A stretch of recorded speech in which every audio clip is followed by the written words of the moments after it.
I'm sorry I can't be with you, but family circumstances came up and I could not be away from home. I'm going to spend most of my remarks telling some stories about the time when Bob and I were graduate students at the University of Chicago. It's a long time ago, but this is, after all, the University of Chicago. So I hope these remarks are not too boring. As I think many of you know, Bob was an undergraduate at the University of Chicago and graduated in 1958. Then he went to study to the graduate program in history at Berkeley for a year before deciding to switch to economics. He returned to Chicago in 1959 and did what he described as a year of sort of undergraduate remedial work in economics, including taking intermediate micro and some math. And then in 1960, when I first enrolled in the graduate program in Chicago, Bob was in his second year, but was effectively beginning the graduate program. In the fall of 1960, our first year grad courses were Milton Friedman for 2/4 of price theory, Harry Johnson for the first quarter of money, and in the first quarter, a stat course. Courses met twice a week for 2-hour sessions. I can hardly imagine sitting still for 2 hours, but that's what they were. I can't resist telling some stories about Harry Johnson, some of which involve me. Harry joined the department at the same time as in the fall of 1960. He was supposed to be a Keynesian foil to Milton Friedman. It didn't turn out that way at all, I don't think. But anyway, Harry was teaching us in this first quarter. And my recollection of Harry in class is a little strange. I don't remember him almost ever using the blackboard, and he would read to us from handwritten, voluminous notes. But he had a long reading list, and toward the end of it appeared a paper that impressed me tremendously. It was Modigliani's 1944 Econometrica exposition of Keynesian economics.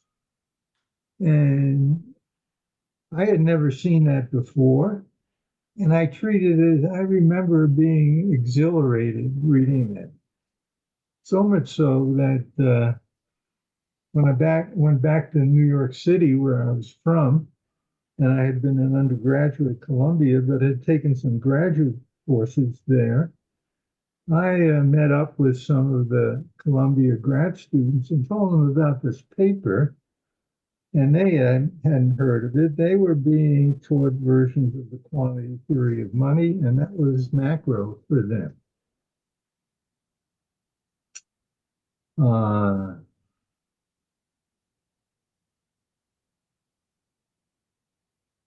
It turned out that after our first quarter, Harry hired me to write some summaries of a list of papers he gave me.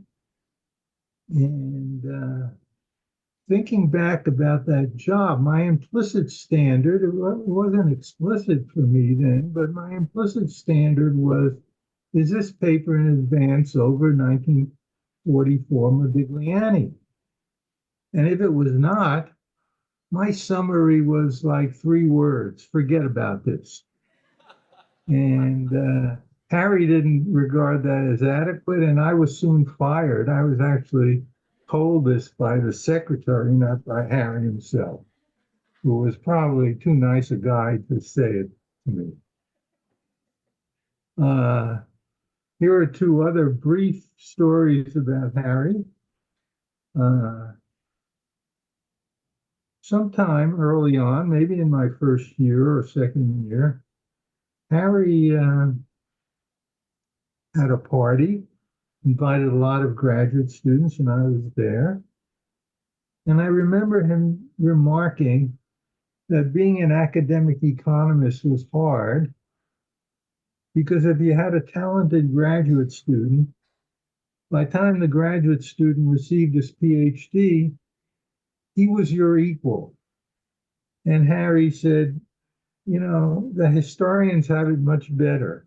As you age as a historian, you build up this big body of facts, and no one can duplicate that in a few years of graduate study. Last story about Harry. Harry was a prolific drinker, suffered a stroke, came back after the stroke, and I remember running into him and George Bortz at some meetings of the American Economic Association. And there were the three of us sort of chatting a little. Well, I don't know that I was participating much. And at one point, George, just to make conversation, he was the then editor of the AER, and he said, wow, we're getting a lot of wonderful submissions to the American Economic Review. And Harry, without missing a beat, looks up and he says, why don't you publish some of them?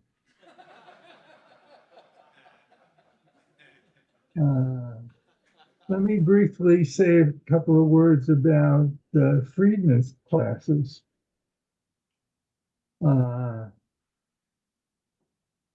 Friedman, as I said, taught us 2/4 of price theory. And he told us early on, he had written out some extensive notes that were available to us in mimeograph form. And he said, well, you guys have those notes, so I'm a little tired of going through them in class. So I'm going to sort of do a little of it, but leave most of the study of those notes to you guys. And Friedman had a reading list, and this is 1960. Samuelson's Foundations was one of the suggested readings or supplemental texts. I tried reading it. I had a lot of trouble. I didn't know enough math to really do it well. But I did try some. Here are a couple of things I remember from Friedman's course. At one point, he mentioned the two-person trade, and he said, I have no theory about what happens if two people meet and trade. At the end of the second quarter of the course, maybe the last day of the second quarter, Friedman says something like, well, we presented this model of general competitive equilibrium. He hadn't presented it very well. I mean, it was, as I recall, mainly two goods and so on. But he said, you know, we've presented that. But he said, you know, if you look out the window, you don't see relative prices, you see money and absolute prices. So how do we take care of that? So he writes on the board a single equation, and you can guess what it was, NV equal PT. And, you know, here we are, there's about 40 of us in this class. And of course, none of us said a word about that. I have my own little story about, well, it's really not my own, about the quantity theory. When I got to Minnesota after leaving University of Chicago in 1963, one of my colleagues, older, was Oz Brownlee, and Brownlee had, I think, been a much earlier student at the University of Chicago. But anyway, the story in Minnesota was when Brownlee was hired, they said, well, we have this 2-quarter sequence in macroeconomics. We'd like you to teach it. And Oz supposedly responded, 2 quarters for one equation?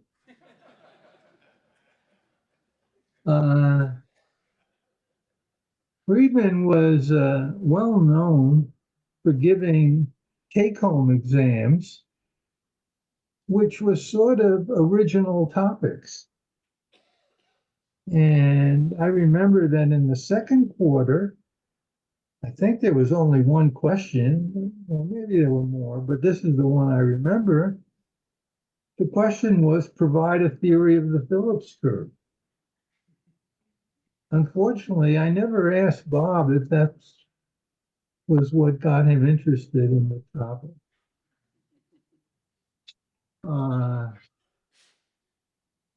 Several years later, after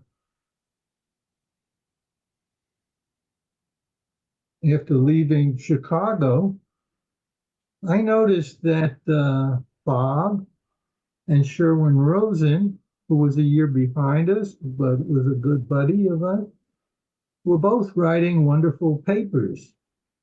And I remember thinking to myself, how are they doing this? They certainly didn't learn how to do that in grad school. Many years later, when I visited Chicago to give a paper, Bob and I strolled around campus. We were chatting about our time as students.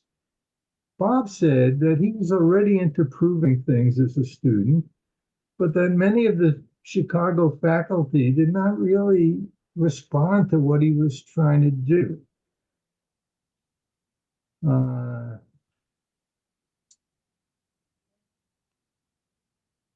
So I'm going to conclude now. So some years ago, I read that the early 20th century author, Willa Cather, said that she wrote books for an audience of one particular person. And, you know, there may have been other readers, but she was writing for one particular person. I have often told students to think about who they are writing for. For a few years after grad school, implicitly, I was writing for Friedman, who happened to be my thesis advisor. But that was kind of silly.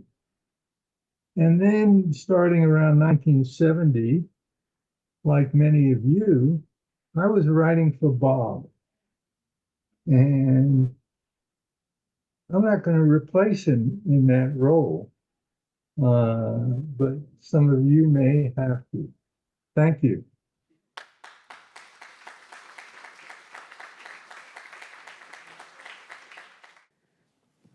It's an extraordinary honor to be in front of this group, right? Many people whom I've admired all my life. So I'm going to develop a particular theme today, which I have tried to develop elsewhere, because I think it's important to understand what Bob Lucas, the scientist, meant to all of us. He was clearly one of the greatest social scientists of all time. Lots of analysts have pored over his contributions. He's been referred to as the architect of modern macroeconomics, the Pied Piper of economics, a charismatic theorist, as one of the great defenders of conventional economic analysis. And this morning by Fernando as a bird, I prefer to refer to it as an American eagle. That's what he was. Today, I want to pursue a different but related thought on why he so enriched our professional lives. Put simply, Bob Lucas was a messenger of hope. To understand what I mean by that, I think we should go back to the early 1960s when Bob and Neil graduated from Chicago. The aggregate economics part of the profession was grappling with two related problems. First, it seemed simply inconceivable that the Great Depression could be understood within a framework that contained the usual market forces.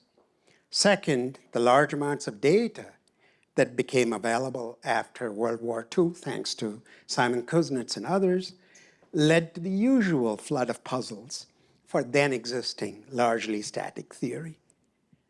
How did the great theorists of that era respond? Largely by throwing aside the straitjacket of conventional theory. They freely introduced free parameters unconnected with those of preferences in technology. Modigliani, in his presidential address, explicitly puts forth the view that the rate at which wages and prices respond to excess demand and supply are parameters. They are to be given as part of the environment. Walras's mythical auctioneer in Modigliani's rendering has become a dim-witted, slow-moving giant. Does this giant change prices at different rates depending on time, place, commodity? Who knows? Walras's mythical auctioneer has changed from a simple pedagogical device to the centerpiece of empirical analysis and policy. In that setting, what difference did Bob Lucas and a hardy bunch of revolutionaries, here I'm thinking of the usual suspects, Ed Prescott, Tom Sargent, Neil Wallace, all under the leadership of Bob, make? To see the impact they had, I want you to think of an alternative reality in which Bob and his compadres went off to a different profession, say growing grapes and making wine in Northern California. I'm sure the wine would have been phenomenal quality, but my guess is that the future that confronted us, those of us who entered graduate school in the 1970s and 80s, would have been a bleak, dystopian one. It would have consisted of an endless array of ad hoc adjustment mechanisms, unintelligible discussions of disequilibrium, unmeasurable constructs like excess demand and supply, all taking center stage. One story for why I think this was a reasonable alternative reality. The brilliant Robert Barrow, at the start of his career, devoted part of his considerable energies working on disequilibrium adjustment processes. Would Robert Barrow have allocated his time in that way if he had thought that these ideas would soon be relegated to the trash heap of history? The question answers itself. Bob took a radically different approach, and the profession, to our delight, followed him. In my view, Lucas and Rapping is really central to this approach. Lucas and Rapping took the Great Depression head on, asking whether a theoretical framework that emphasized intertemporal substitution in labor supply could account for historical data, including the Great Depression. The vision of this approach was already clear. The approach must be empirical and quantitative because the questions are empirical. It must abjure the use of parameters not tied to preferences in technology. No slow wage adjustment parameter for them. Finally, an empirical paper must conclude with a number. Lucas and Rapping did. They estimated the elasticity of labor supply to be about 2. For those of you who think that Raj Chetty and others have shown that that's smaller, you should talk to Lucas, my colleague, Lucas Carbarbonis. He'll convince you that 2 is still the right number. Prescott thinks it's infinity, but Prescott is Prescott, or was Prescott.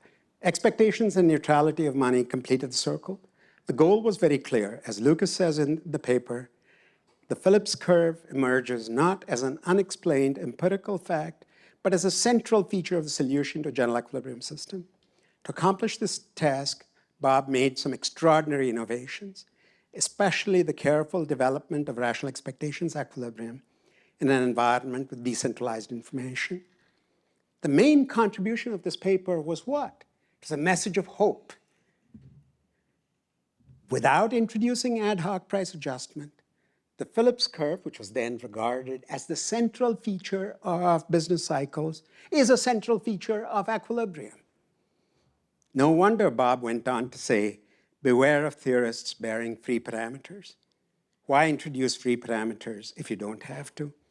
In his critique, Bob, in a series of graphic examples, showed that the current, then current, and for that matter, as Tom pointed out, even now widely used policy evaluation methods suffered from a fatal flaw. The decision rules used were a mix of deep structural parameters and aspects of the policy environment.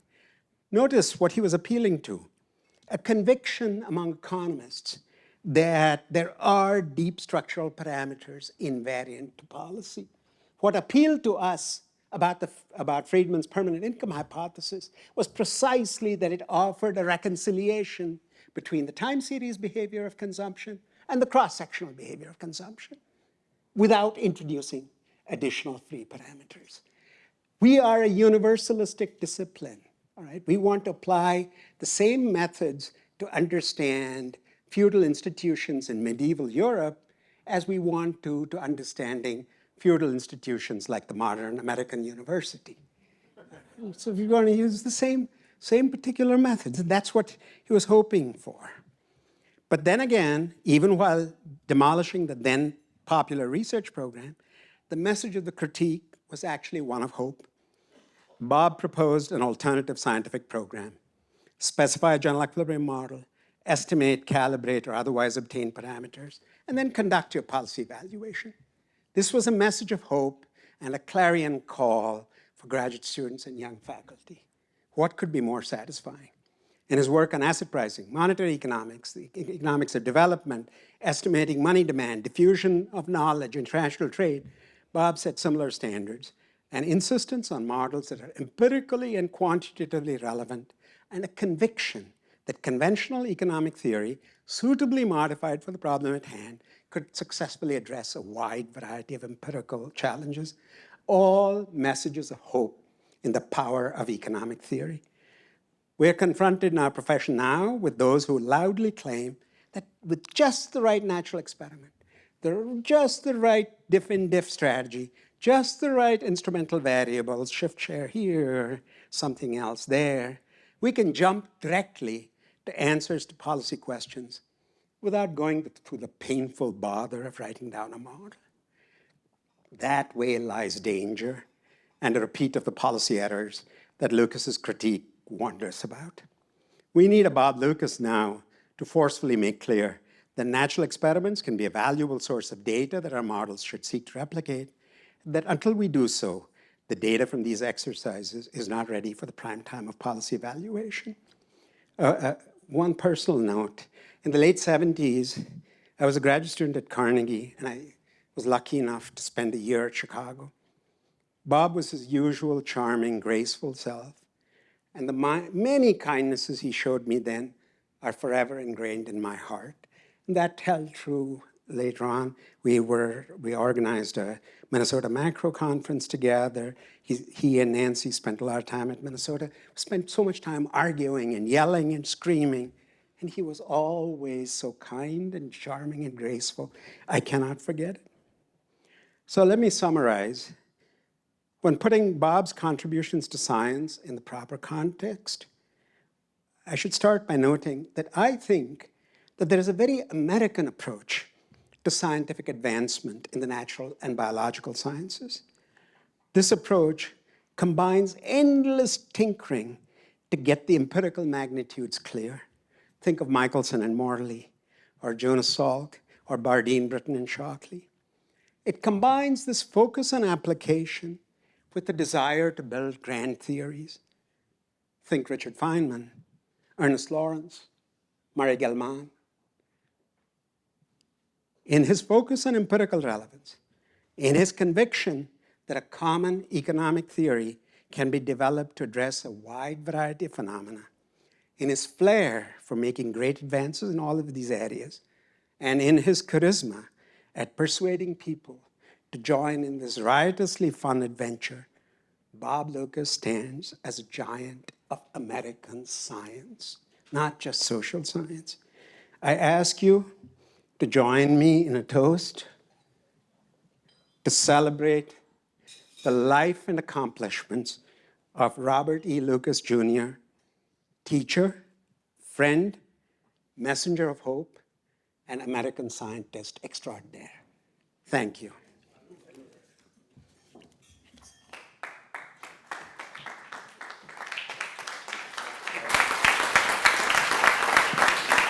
Well, it's always difficult to follow Chari. He was highfalutin. I'm just going to give you a very personal views on how I got to know Bob Lucas. Here you go. First time I can have came this into if you contact want. with Bob Lucas was when I was a Typos, first-year but- grad student at an esteemed institution on the East Coast, close to some salt water. And we're learning macro by studying four-quadrant ISLM diagrams, over, down, up, over, couldn't get it, et cetera. The professor, Marty Feldstein, told us some complicated stories about what each curve stood for and how we could use them to conduct serious practical policy experiments. Now, I'd been a math major, and I had absolutely no idea what he was talking about. Depressingly enough, when I talked to my fellow first years, they really liked the course. So struggling through, by mid-January, I had just almost failed the macro exam, and I was ready to quit. Then I came across Bob's paper, Understanding Business Cycles. I was so impressed, I planned to do it justice with a little ritual of my own. In my dorm room in Perkins, I had this velvet tapestry laid out on my table. I got a row of candles, and when it got close to midnight, I lit them, and I had some 4 Guinnesses to set the proper mood. Then I got Lucas's paper, and right at the stroke, I pretend I was giving it as a lecture to my fellow grads who were really getting my nerves about loving that ISLM stuff. So I walked around the room. By the way, I never told anyone this. I walked around the room, and I read it out loud. And I remember this paragraph. An equilibrium model is, by definition, a fully articulated economy, constructed so as to predict how agents with stable taste and technology, not the stupid ISLM curves, will choose to respond to a new situation. Any model is constructed by simply codifying the decision rules of agents who's found useful over some period without explaining why these rules are used is of no use whatsoever in predicting consequences of serious policy changes. So I had it out with my shadow students. And then I said to myself, okay, this guy's serious. This guy I can understand. I can do this. Second semester rolls around. I skip all the macro courses.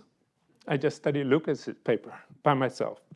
Econometric policy critique, expectations and neutrality of money, equilibrium search, investment under uncertainty, and I tried to learn dynamic programming. I did a mediocre job at the last thing. So the very first time I came into contact with his work, he saved me. I probably would have ended up some alcoholic lawyer. And ever since then, he was my inspiration. That's the first time. Second time, I didn't meet him in person, but I met him through the eyes of Ed Prescott. After 2 years, I left that institution to become Ed's RA in Minnesota. Ed had this revise and resubmit, and the letter told him to summarize these 5 papers in the introduction to send it back to the journal. So he called me in and he said, Pat, you summarize these, write me a little paragraph on each one. I said, sure, I'll do that. But why don't you skim them over first so we can chat a little bit? He says, you don't get it. I don't even want those papers in my office. You take those papers, you go over there. You read them, and you write up a paragraph each. I said, but what's the harm of just having them sitting there flipping them? You don't get it. If I touch those things, some of their dopey ideas might flicker into my brain and might ruin my imagination. I said, well, if you're so scared of it, what about me? I'm still a young grad student. He said, sorry, Pat, it's too late.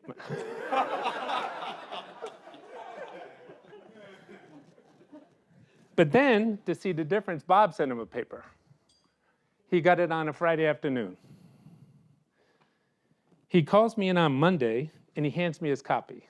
Now, by Monday, that paper was completely covered with Ed's handwriting and scribbles and notes, etc. He pulls me in his office, and he said, read that paragraph out loud. So I'd stand up and read it out loud. Okay, put that Bellman equation on the board. I put the equation on the board, would talk about it, what it meant, how it went back and read Lucas some more. He reminded me of the brilliant notation, each sentence we studied. And then this went on all week. And then Tuesday we did it, Wednesday we did it, Thursday we did it, and Friday. So we studied every letter of that paper. Then at the end of the week, Ed would just smile, and he said, that fox, that old fox, he's just so far ahead of the rest of us. And then he said, I'm glad I did that. My mind is now clear of all that crap pollution that was sneaking in from having those papers on my desk. And I can get back to work. And I better get back to work because I can only let Bob get so far ahead of me. That was the second way I met him. Then I met him in person. I came to give a job talk in Chicago in my 4th year. And at that time, I thought of Chicago, the macroeconomist there is as young now. I was probably 26. I thought of him as Norse gods. So to me, Bob Lucas was Odin, the All-Father, the All-Seeing. The seminar room was Valhalla, where there's perpetual battle in economic ideas. And the edges of the Valhalla were these photographs of various Nobel Prize winners, et cetera. And it was so intimidating. This is the center of macro thought. So I went there, and this is in the old days with no practice, no one practice in your seminar, some handwritten slides, and a very so-so job market paper. So in the intro, Sandy Grossman starts making snarky comments. Okay, that's Loki. And then Barrow jumped in, sort of harsher with the hammering me. Oh, hammering me. Okay, that's Thor. And I just got pummeled. Lucas didn't say a word. He just sat there with his arms folded, saying nothing but seeing everything. That was the second big experience, life-changing experience from encountering Bob Lucas. Somehow, I scraped by with a job in Minnesota. As soon as I got there, I just threw out my thesis. I said, that's it. I'm never again writing a paper that I would not be proud to show Bob Lucas. And every time I started to write one, I'd study his intros, because I said, there is vision here. You can't just write a paper. I worked with Fernando, and Fernando was surprised at how crazy I was about the intros, right? It wasn't just, what's the Bellman equation? Sorry, no, it's what is the point of the damn paper? Why is it a big deal? How it influences us. So I'd go back and read his papers when I was depressed to get fired up about it. Next time I met Bob was I visited Chicago for a year, just after I got tenure in Minnesota, as a friend of Andy's, who was here at the time, Atkinson's. It took me a while in that year, but I finally realized that Bob Lucas was actually a mortal being. Each time for the seminar, I prepared 2 questions to ask. I'd often call Chari ahead of time to make sure they weren't stupid, so I'd get too embarrassed. Yeah, how about that? No, Pat, no, try again.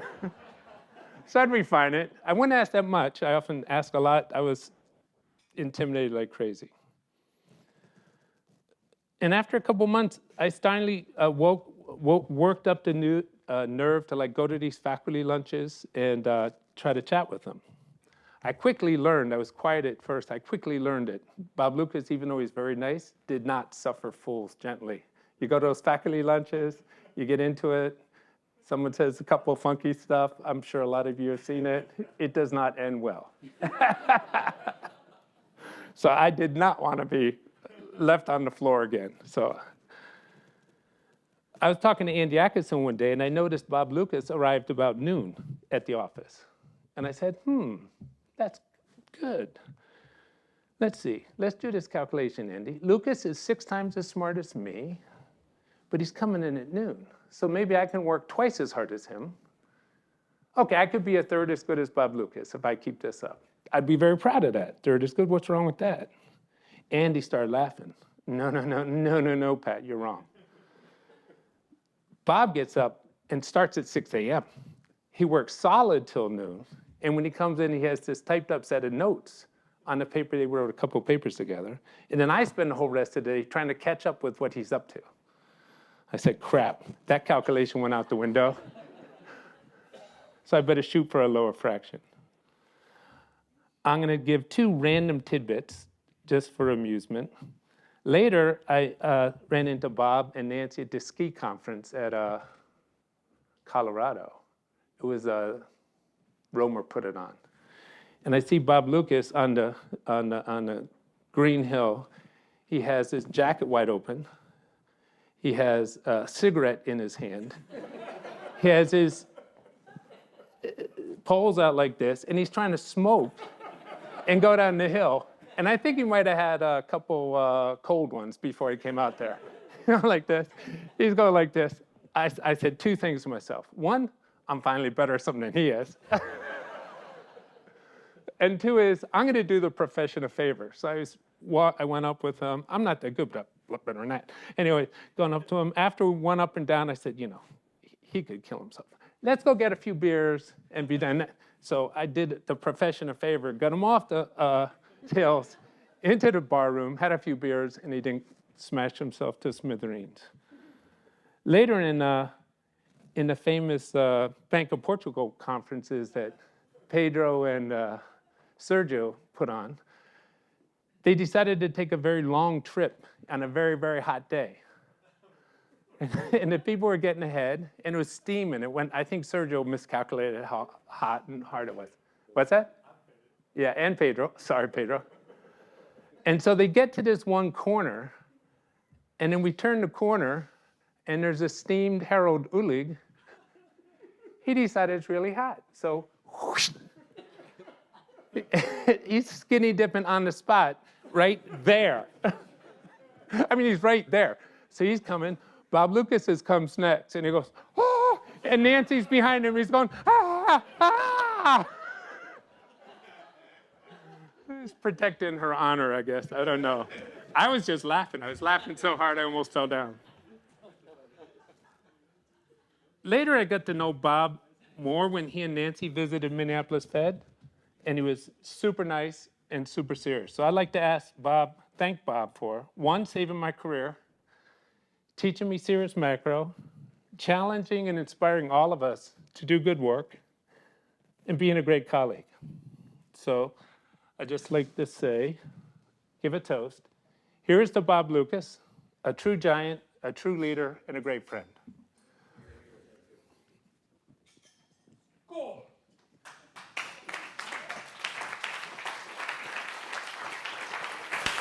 So, given that Neil has already talked, he gets precedence for being the person who has known Bob the longest, but I'm going to take second place.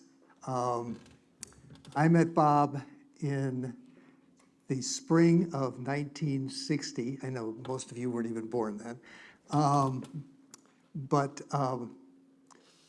This was at Carnegie Institute of Technology, which was Bob's first job. And Bob walks in to a first-year graduate micro course. Okay, not macro, micro. Okay, and he walks up to the blackboard, and for those of you who've seen him in class, you know that he has the most amazing handwriting on a blackboard of anybody you've ever seen. It is like somebody who's doing calligraphy, except doing it better than anybody else. And he walks in, and up to that point, I can sympathize with Pat about the 4-quadrant diagrams. I don't want to see a number of hands of people who know what the heck we're talking about. But I had just seen them, and I had also, in my undergraduate work, seen a lot of, curve shifting and what the actual curvature was and analyzing all of that. And in walks Bob, and he lays out, some pretty simple, standard micro problems, but he does it in this beautiful handwriting. Yeah, he probably had a cigarette in his hand. Just lays out what exactly every term is, and then does the derivation and talks about exactly what the derivation, what the meaning of every one of those terms is. And it was absolutely mind-boggling. It basically changed my view of economics, got me to be much more interested in economics, and sent me back to my room thinking, man, you got a lot of retooling to do. So that's kind of my first story with Bob, all the way back in 1966. So he influenced people even all the way back then. Another Bob Lucas story is, I'm a second-year graduate student now at Carnegie Institute of Technology, which by that time had turned to Carnegie Mellon University. I've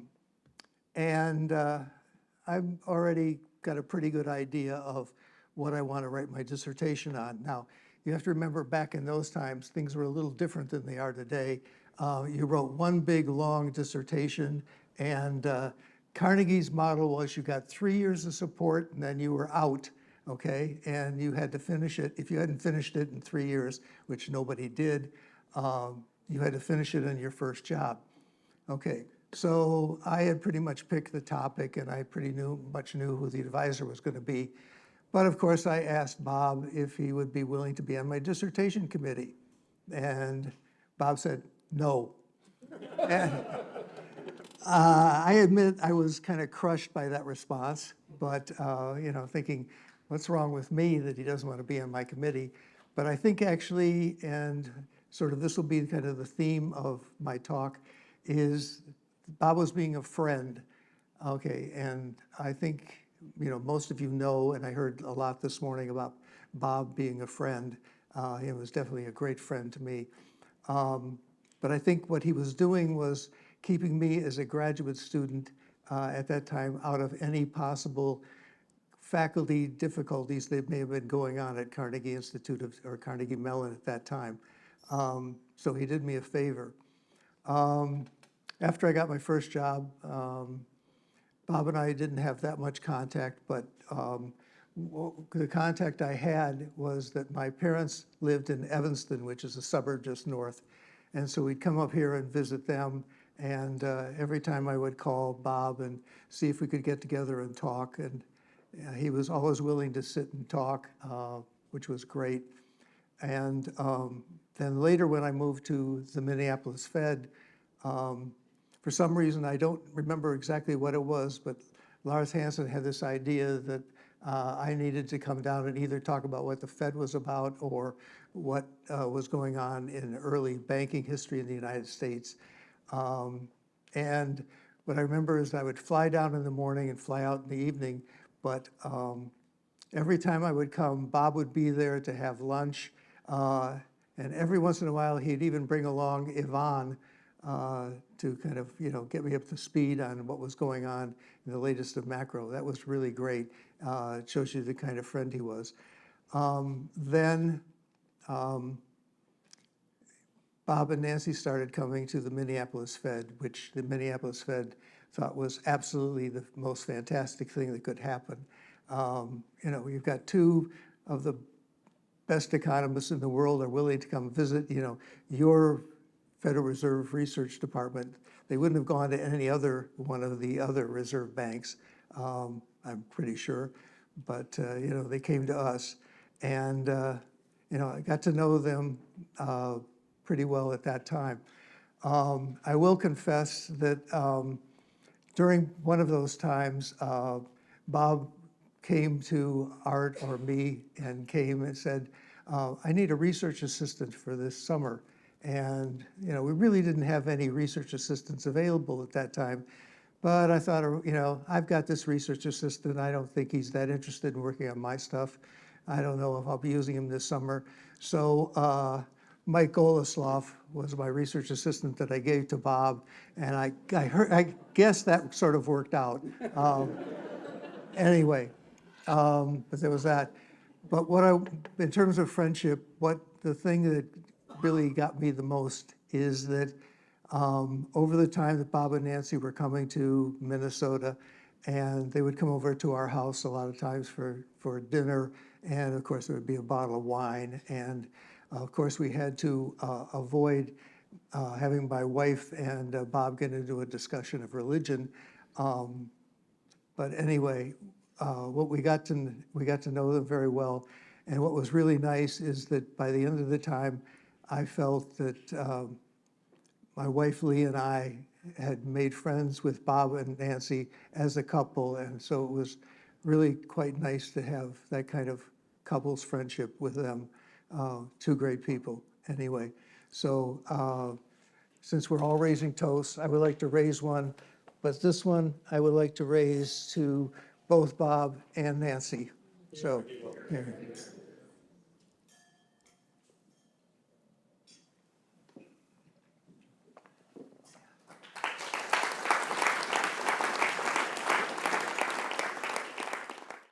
I want to open the floor up if anyone sure wants to yes. I'm speak. sure I yes. don't think you have to have spent really more than 6 months at the Federal Reserve Bank of Minneapolis in order to be able to speak here. So we'll open it up even to people without a Minneapolis connection.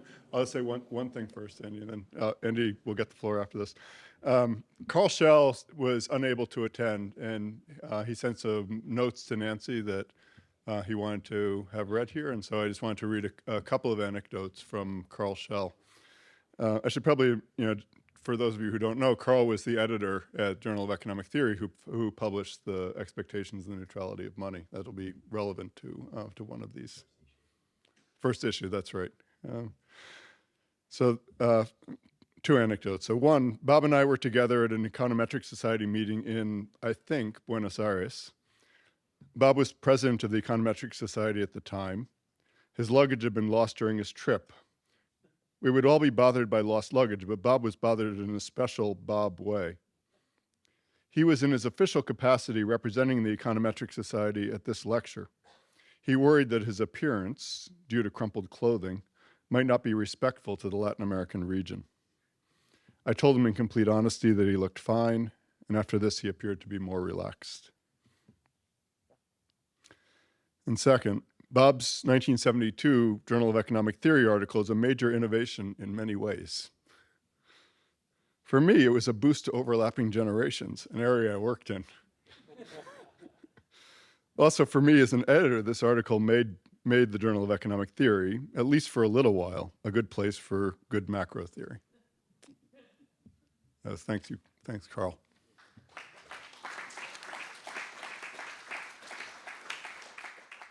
I'm not Irish, but I think we should transition to more like the Irish Wake format. Bob was man, and I had the benefit, as I mentioned, of not having an education, so that when I showed up at Chicago, I was like stupid, and so like I didn't know who these people were.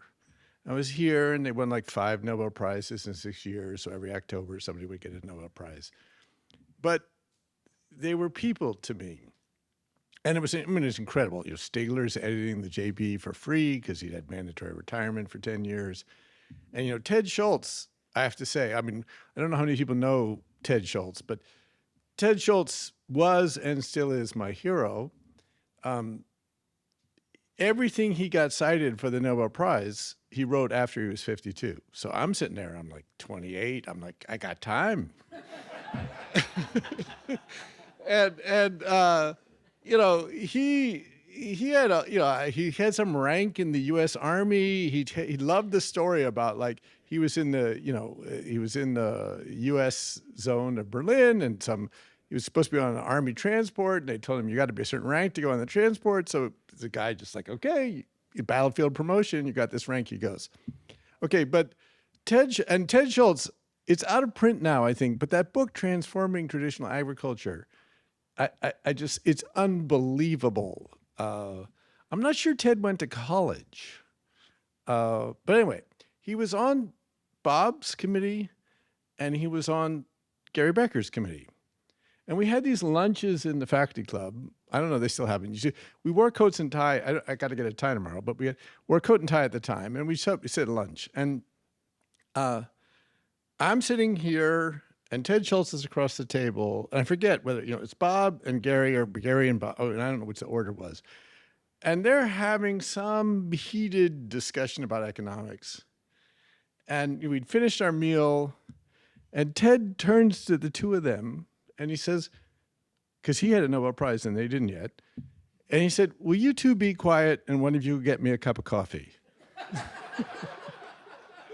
I forget one of them did. I forget which one, but I was like, this was amazing, and so I mean, most of us revere all these people, these giants in the field, and we hear about them, but to see them as people was like, it was the most special experience of my life. So I'd like to toast that and remember Bob and all of them, Gary and Ted in particular.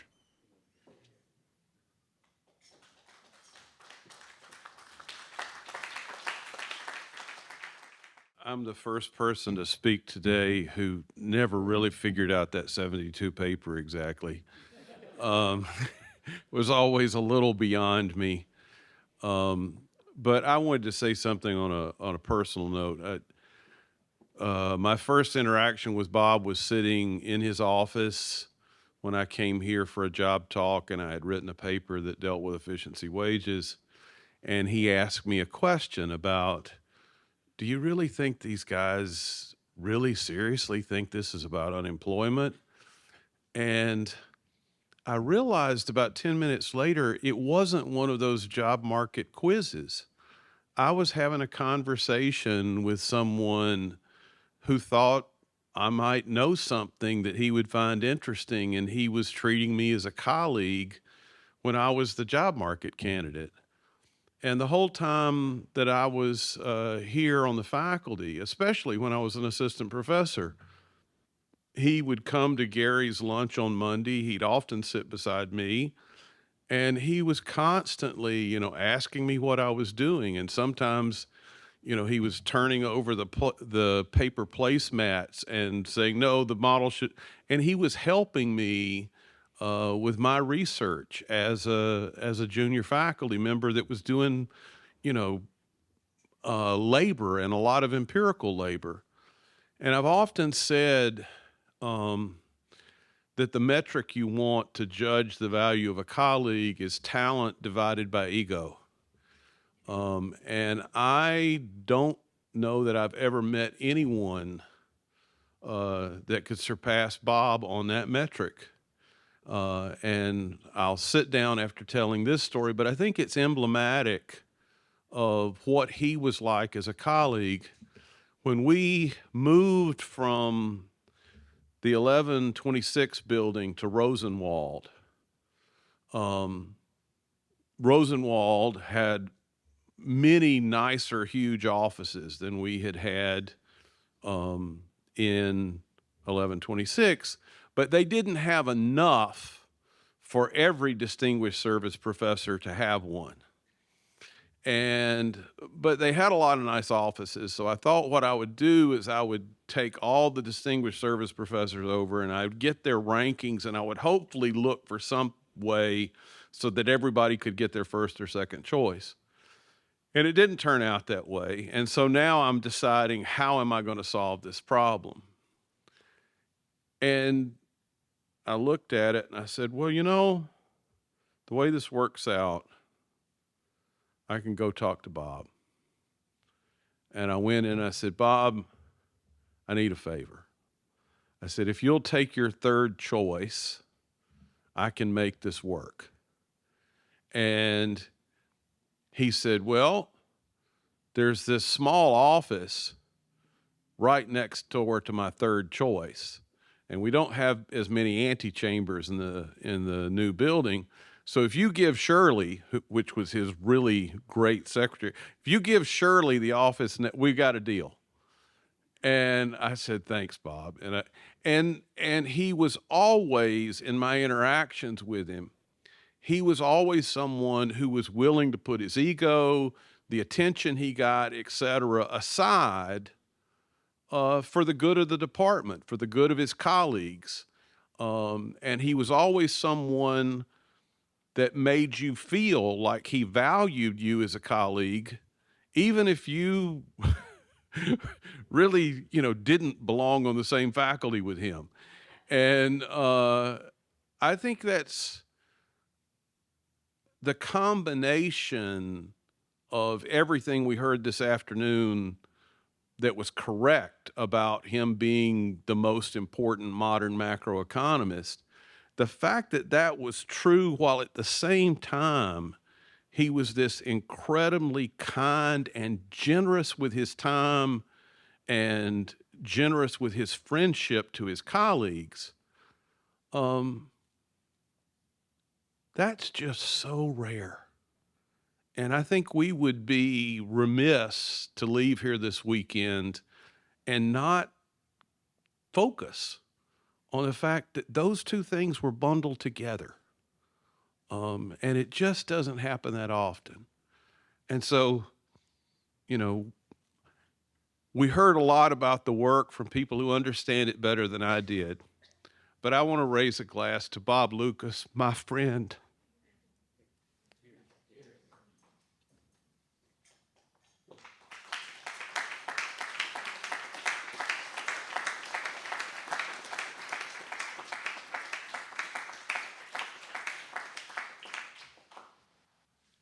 Hi, my name is Grace Tiang. Some of you know that I'm married to Lars, and I've been at University of Chicago for these many years, starting from a graduate student. And given that when I finished my dissertation, it seemed rather silly to take Lars on a gypsy tour of the US as I dealt with the academic advancement roles. I decided to make a place for myself at the University of Chicago as a senior lecturer. So I taught. I had 3 courses. I could have gone home. But I started seeing the potential in the undergraduate program, which was a very interesting mix of people who didn't know why this place was so different from the University of Illinois, Chicago Circle. And it wasn't what they expected. To others who had uncles and aunts who had been University of Chicago students and graduates, maybe at the undergraduate or graduate level. So this interesting mix was a challenge to teach, and I started getting more interested in doing what we could to foster more interest in academic economics rather than economics as a first step to any private sector work that required a few numbers. So it was 2 people in the department who provided me cover as we started tweaking the requirements for the major. And they were David Gale Johnson, who had been provost of the university, and then because it was needed, he became department chairman years later because that was needed.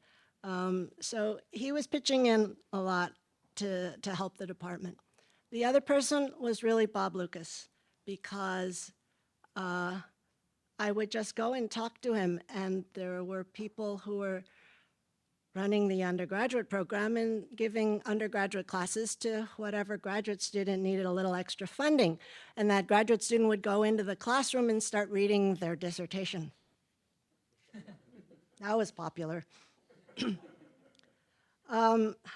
So I was situated in a lucky place because I saw what skills Lars brought to his scholarly work, and I thought about what skills I brought to scholarly work when I came to the graduate program, and I saw the disparity between the kinds of training that people would show up to start their graduate programs.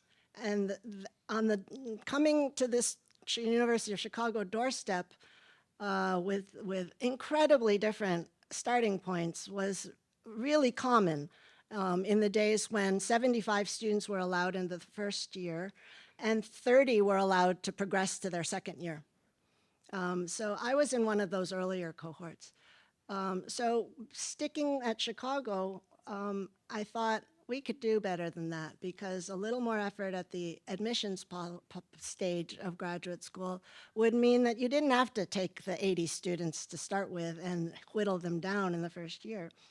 But it was Bob that gave the cover, and he really said, look, Gail and I will be the directors of the undergraduate program, and you tell us what you think should be done. And we did it. It was amazing. Maybe some of you have seen some of the undergraduates out of the program. Maybe some of you are the undergraduates out of the out of that program. But yeah, I'm really happy of what happened. But it wouldn't have happened without Bob. It wouldn't have happened without Gail Johnson. So I just wanted to say that and say I'm forever grateful that they allowed room for trying out some pedagogical experiments. And it's not like you can't teach people calculus of several variables before microeconomics. It's very easy. So thank you, Bob. And I propose a toast to him. I don't have my glass with me, but let's all drink, because, you can do a lot.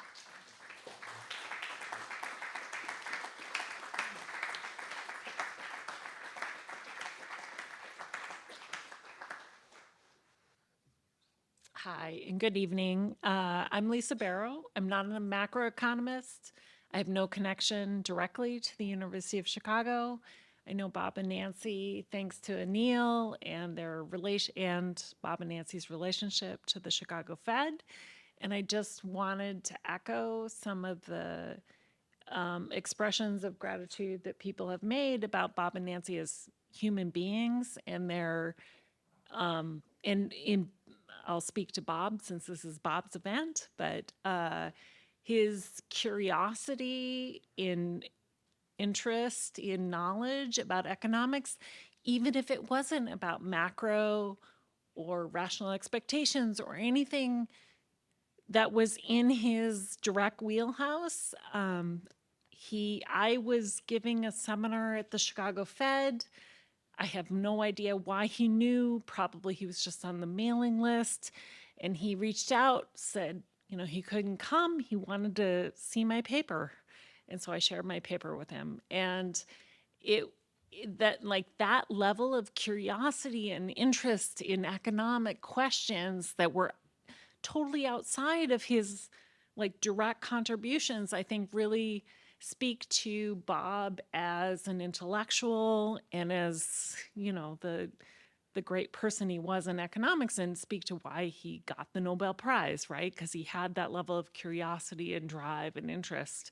And so I just wanted to speak as someone from outside of his sort of direct academic family and influence on how impressed I am as a person and a human being, his human impact, beyond just economics and into I am an economist, so it was in economics that I experienced him, but I think I just want to raise a toast from my perspective. Thank you.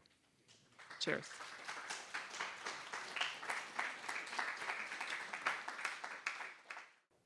So I guess I talked today about what I thought about the accomplishments of Bob. So I want to briefly talk about both Bob and Nancy.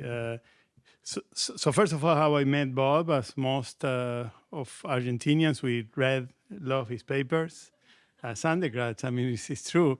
And we met him through Tom because we read Tom's papers. We introduced Bob and Rod Emanueli. So then I went to Minnesota, and then I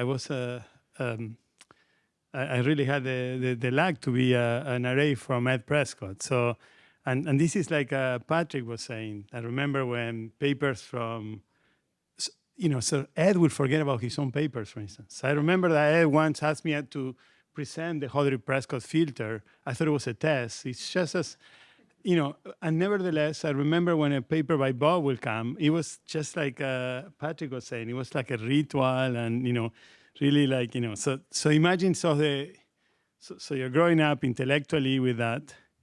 And still remember, I think it was Bob's or Ed's 50th birthday, and there was a party in Ed's house.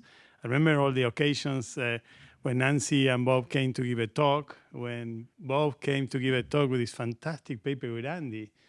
I mean, you had to remember at that time, it was just something like also Andy, we all know it.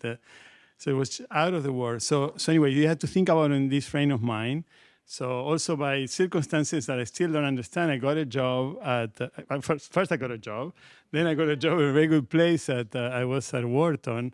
I had a very strange thesis. It's sort of like a kind of technical, but infertility. So there's no public for that. There's nobody that works in these two, and somehow by a miracle I get a job. And then Bob started working on these things. I remember I met him then at Penn because he was working on fertility and growth. So he asked me if I want to talk. I was just terrified. And then, so I have 2 chapters in my thesis. So that was one. And the second chapter, because I had to modify something, I wrote a chapter on a technical paper, which is something about dynamic programming, which we all learn from, I think we all here learn from the book by Nancy, Bob, and Ed. And then I sent this, I didn't know what to do. And it turned out to be that someone told me, that Nancy's talk is writing something like this. So I said, okay, so whatever. It's just like saying, I'm thinking of practicing some soccer, and then tell you, yeah, Messi is doing that, okay. So I sent this to Nancy, and Nancy told me if we want to write a paper together. So I, sort of, it's just a generosity. I mean, it's sort of like, and then later on, I came to give a talk, also not a job market talk, it's just a regular talk. And, I met Lars, which of course, we all know, but Lars, Jose, and they were all these intimidating, supposedly intimidating, because I heard a lot about this. I cannot think anything but the opposite. They were like, sort of incredibly nice with me. And then actually got an offer. It was kind of funny because Jose called me and I thought that I made a mistake with the reimbursement. So before he told me, I started asking forgiveness because of the tickets. So anyway, because, you had to imagine it's like the things that you never think about it. It's sort of like, you get a call from the Barça to play there. It's sort of like, and then we came with Gabi. So my wife, he knew about a lot of this before I came to the U.S. He knew about this and all these characters. Then Bob and Nancy were like incredible. I mean, so it's like they thought that they had to do some convincing or something, and they took us a whole weekend to all these places. I'm the first. I went 1 year after graduate school. This is not something also was done typical at that time. I mean, we know that there was no like court. They took me like a whole weekend. They took us. I remember because the first day when they took us, they were very nice. It took us to the old neighborhood where they live. I still remember all these things. And Gabi at the very beginning says, "But are they really, Bob Lucas and Nancy Stocky?" Because it's sort of like, because you had to imagine sort of, and to tell you the truth, and I could tell you many of the things of the kindness from, actually, I had to say from Bob, Nancy, but a lot of my colleagues here. But in particular, Bob and Nancy were kind of really like family in terms of like the kindness and, sort of generosity, were their time with, sort of personal and also professional, advice and, sort of in a way that is sort of like, it's hard to believe because I had this idea. Everybody would tell me that, also even advise me, maybe not, maybe you learn a lot, but, it'll be a hard place. It just could not be the opposite. I mean, at least my own experience was just, and I had to say, Bob and Nancy were, but I had to say the same about, Lars, Jose, many people. I had to say that. Jim also. I don't know, I'm like, I'm sort of lucky. I had the, sort of, but I had to say, so Bob and Nancy were kind of special and kind of a family. So I like to thank them in terms of their generosity to Bob and also to Nancy, their generosity and kindness.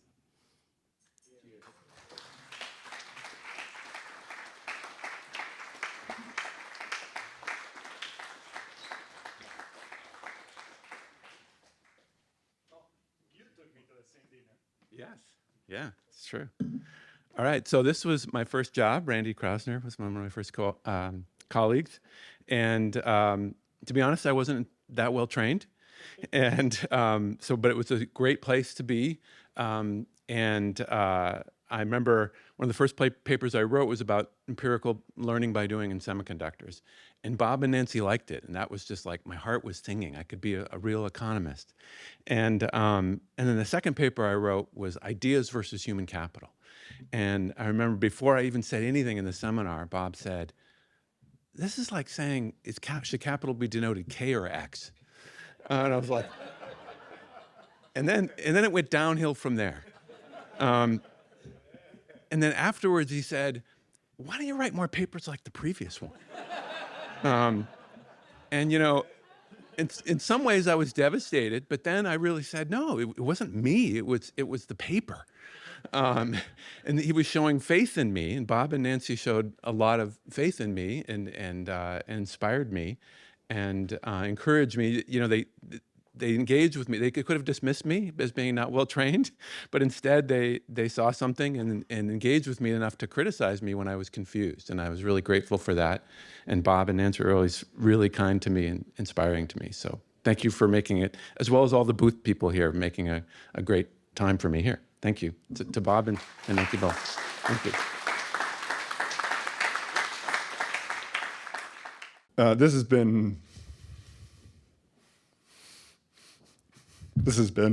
been amazing. I don't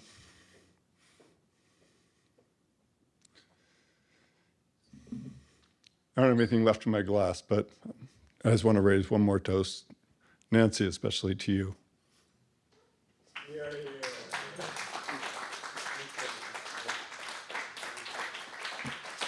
And thank you all.